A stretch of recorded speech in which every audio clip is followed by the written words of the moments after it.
Wall પર breaking news આવી રહ્યા છે। સૌથી પહેલા તેની પર નજર કરીએ। બિગ વોલ પર આપ ન્યૂઝ જોઈ શકો છો, જ્યાં ગોંડલ સ્ટેટ અંગેના જે વિવાદ હતો તેનો સુખદ અંત આવ્યો છે। ખૂબ જ મોટા સમાચાર છે। ગોંડલ પેલેસ ખાતે ક્ષત્રિય આગેવાનોની હાજરીમાં સમાધાન થયું છે। તો બેઠકમાં અગ્રણીઓ, પદાધિકારીઓ સહિત ગોંડલ સ્ટેટના તમામ ભાયાતો પણ હાજર રહ્યા છે અને હાલ સુખદ અંત આવ્યો છે।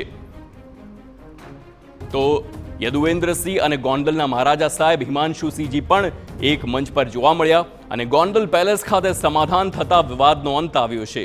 સમાધાનમાં રાજેન્દ્રસિંહ જાડેજા, મહેન્દ્રસિંહ ઝાલા, અર્જુનસિંહ ઉપસ્થિત રહ્યા।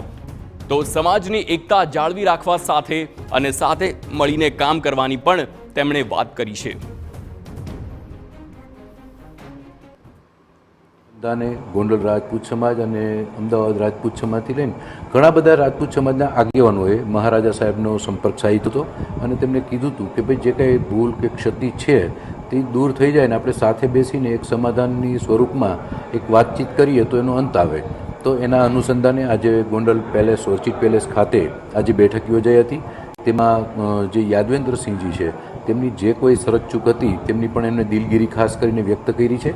ભવિષ્યમાં એ ગોંડલ સ્ટેટ, ગોંડલ મહારાજા સાહેબ, ગોંડલ યુવરાજ સાહેબ આવા કોઈ પણ ટાઇટલનો કે ઉપયોગ નહીં કરે અને કદાચ અનાયાસે બીજું કોઈ કરતું છે તો એમને પણ એ ખુલાસો કરશે કે ભાઈ હું ગોંડલ સ્ટેટ મારો પરિવાર જ છે, આ બધાય મારો પરિવાર જ છો। જે પણ મેં તો આજ સુધી કોઈ બી ટાઇટલ હું વાપરતો જ નથી, એનો માનતો। સંવાદદાતા જિગ્નેશ પટેલ જોડાયેલા છે સમગ્ર મામલે વાત કરવા માટે। જિગ્નેશ, જણાવશો જે આખો વિવાદ હતો તેનો આખરે અંત કેવી રીતે આવ્યો, શું ચર્ચા થઈ આ બેઠકમાં?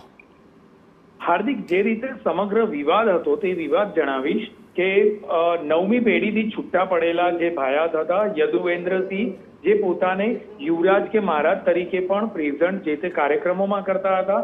તે ક્ષત્રિય સમાજની બેઠક હોય કે પછી પાટીદાર સમાજ દ્વારા જે તમામ મહારાજોને એક મંચ પર ભેગા કરવાની વાત હતી તે પ્રકારનો કાર્યક્રમ હોય।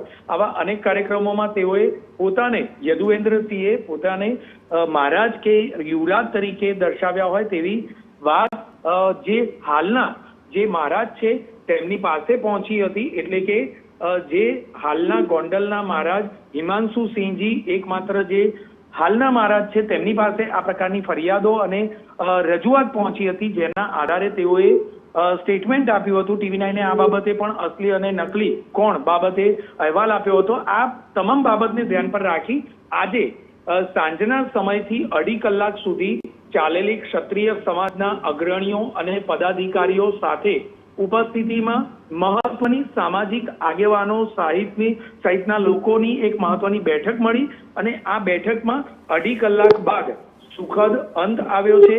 જે ગોંડલ સ્ટેટના તમામ જે ભાયાતો હતા તેમની પણ હાજરી હતી અને સૌની સહમતિથી યદુવેન્દ્રસિંહે દિલગીરી વ્યક્ત કરી હતી અને આગામી સમયમાં કોઈ પણ કાર્યક્રમમાં જો અન્ય કોઈ વ્યક્તિ દ્વારા પણ તેમને મહારાજ કે યુવરાજ તરીકે કોઈ પણ પ્રકારનું બિરુદ આપવામાં આવશે અથવા તો સંબોધન કરવામાં આવશે તો તરત જ તેઓ પોતે જ આ બાબતે અટકાવશે। તે પ્રકારનું સ્ટેટમેન્ટ તેમણે પણ આપ્યું છે અને આ વાતને સ્વીકારી છે।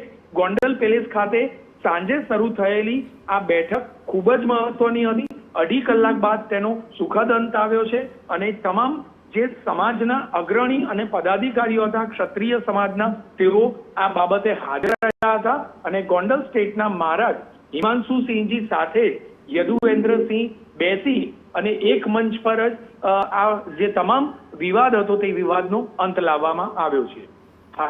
બિલકુલ જિગ્નેશ, સમગ્ર માહિતી બદલ આભાર। તો આખરે આ સમગ્ર મામલો છે તેનો સુખદ અંત આવ્યો છે। લગભગ 2.5 કલાક સુધી આ બેઠક ચાલી હતી।